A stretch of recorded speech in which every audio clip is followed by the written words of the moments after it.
প্রিয় দর্শক, আসসালামু আলাইকুম। আশা করি আপনারা সকলে ভালো আছেন, আমিও ভালো আছি। প্রিয় দর্শক, আপনারা সকলেই আন্তর্জাতিক যে নিউজগুলি দেখেন, সেই নিউজের মাধ্যমে আপনারা দেখতেছেন যে এই মুহূর্তে হট টপিক হচ্ছে ইরানের যে পরিস্থিতি, সেটা রাজনৈতিক পরিস্থিতি এবং উত্তাল তেহরান বিক্ষোভে। তো ইরান ভালো নেই, আসলেই সত্য কথা। এখন এই কথা শোনার পর এই যে ইরানের ইস্যুতে অনেকেই আছে আলোচনা করতেছে যে শেখ হাসিনার পরিস্থিতিতে যারা বাংলাদেশিরা যে শেখ হাসিনার বিরুদ্ধে কথা বলছে এবং আমেরিকার সমর্থন করছে, আমেরিকা গণতন্ত্রের কথা বলছে, মানবাধিকারের কথা বলছে, তখন সমর্থন করে শেখ হাসিনার বিরুদ্ধে যারা গেছে তারা আবার এখন আমেরিকার বিরুদ্ধে কথা বলতেছে, আয়াতুল্লাহ খামিনির পক্ষে।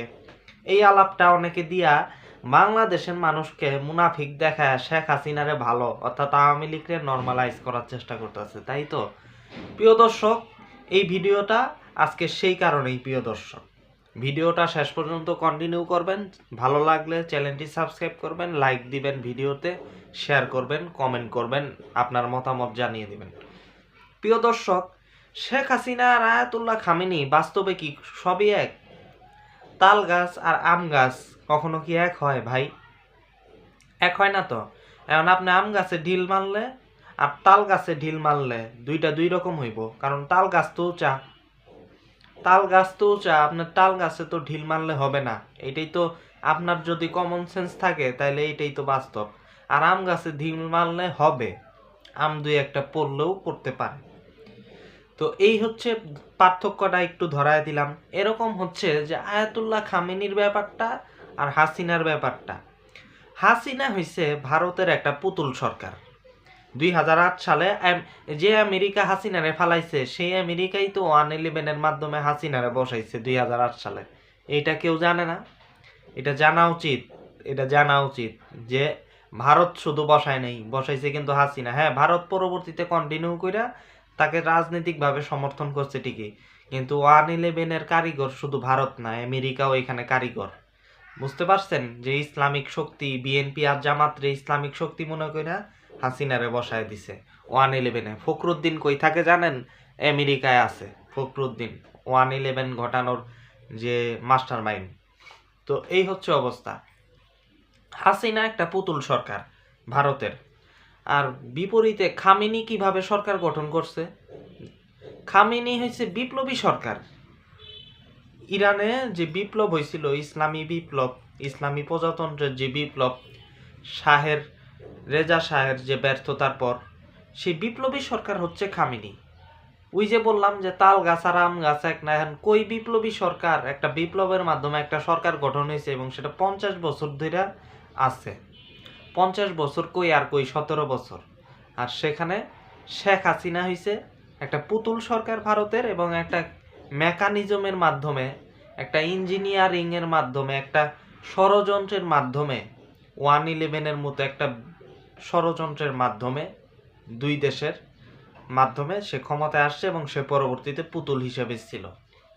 খামেনি যে সাহসী সিদ্ধান্তগুলি নিছে, বিপ্লবী সরকার তো সাহসী সিদ্ধান্ত নিছে না, ইরানকে শক্তিশালী করা, সারা বিশ্ব থেকে বিচ্ছিন্ন করে হলেও এত অবরুদ্ধ পরিবেশ, এবং সে মধ্যপ্রাচ্যে একেবারে প্রায় বিচ্ছিন্ন অবস্থা, এবং ইসরায়েলের মতো একটা শত্রু দেশ তার জন্য তো আছেই, আমেরিকার কথা বাদ, কাছে তো আছে ইসরায়েল, এবং তাকে ঘিরে মার্কিন ঘাঁটি পর্যন্ত আছে।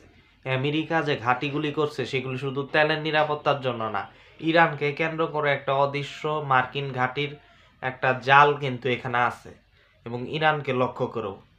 তো সেখানে শেখ হাসিনা কি আমাদের জন্য কোনো সাহসী পদক্ষেপ নিছে? নেয় নাই। পদ্মা সেতু করা সাহসী পদক্ষেপ না, সেতু মিতু সব জায়গায় করা হয়।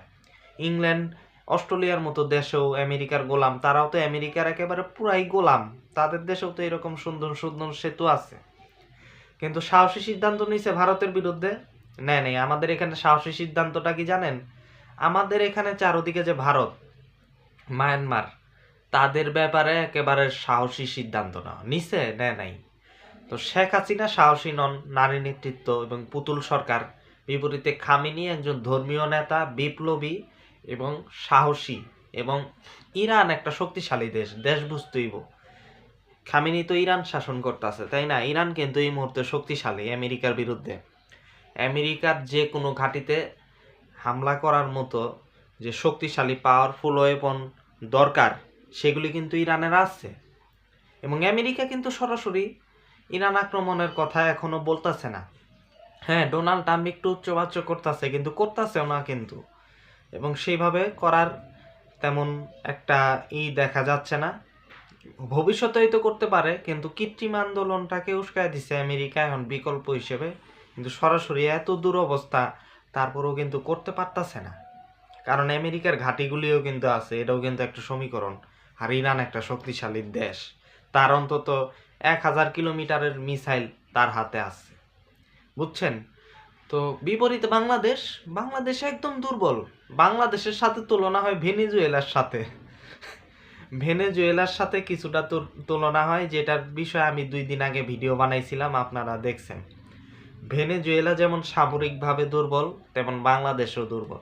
সত্যি কথা বলতে কি, আসলে সত্য কথা, আমরা একটা কথা সত্য, সামরিকভাবে, সামরিক দৃষ্টিকোণ থেকে এই মুহূর্তে সরকারের কেনা আছে ইউনুসের, যদিও পশ্চিমা চাপ আছে আমেরিকার কারণে ইউনুসরে তুলে নেওয়া সম্ভব না, অর্থাৎ বৃহত্তর দৃষ্টিতে কিন্তু আসলে এটা সম্ভব না। কিন্তু সাধারণ দৃষ্টিতে আমি ভেনেজুয়েলার সাথে তুলনা করার জন্য উদাহরণ হিসেবে যদি আপনাদেরকে দেই, যে ধরেন ইউনুস সাহেবের ভারতের কোনো এলিট ফোর্স তুলে নিয়ে গেল যমুনা থেকে, পারবো, কিন্তু সাময়িকভাবে কিন্তু পারবো।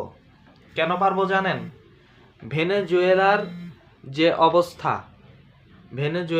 অবস্থা সেই অবস্থা কিন্তু আমাদেরও কিন্তু সামরিক বাহিনী শক্তিশালী না। আমাদের হাতেও কিন্তু শক্তিশালী ওয়েপন নাই ভারতের বিরুদ্ধে, যেমনটা ভেনেজুয়েলার কাছে আমেরিকার বিরুদ্ধে তেমন শক্তিশালী ওয়েপন নাই। তো আমাদের তুলনা হয়েছে ভেনেজুয়েলার সাথে, সেখানে ইরানের সাথে কেমনে তুলনা হয় আমাদের? আচ্ছা বলেন তো, মানলাম মার্কিন সাম্রাজ্যবাদ, এখন আমরা আয়াতুল্লাহ খামিনির পক্ষে আর হাসিনার বিরুদ্ধে।